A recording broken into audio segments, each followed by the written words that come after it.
the next big question. Number one, why should we study the Old Testament? Number two, why do we believe that these 39 books compose the Old Testament? All right, if these are the books that we accept, then how do we interpret them? Every now and then I run into a Christian and say, hermeneutics, forget it. Let's just read the Bible and believe it. Sounds simple, sounds pious, but you never read a text without interpreting it. You read that letter. What did she mean by that?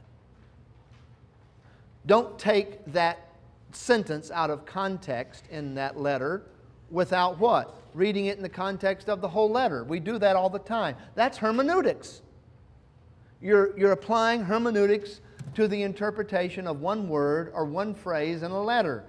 It wouldn't be fair to the writer of that letter to rip out the words, I love you, and say, he loves me. You know, when simply in the context, the person isn't saying that to the reader at all.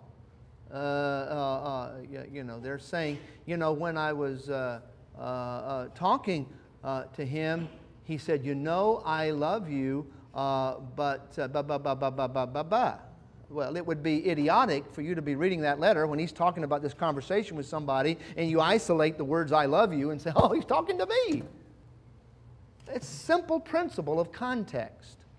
So even reading a letter, you're going to be applying hermeneutics. Hermeneutics. Reading things in context. And over and over and over and over, you're going to hear that. If you haven't heard it already, a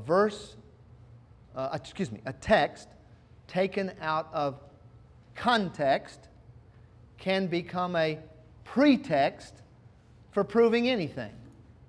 Ripping that phrase, I love you, out of its context and making it apply to you when the writer wasn't saying that can become a pretext for proving that the writer loves you.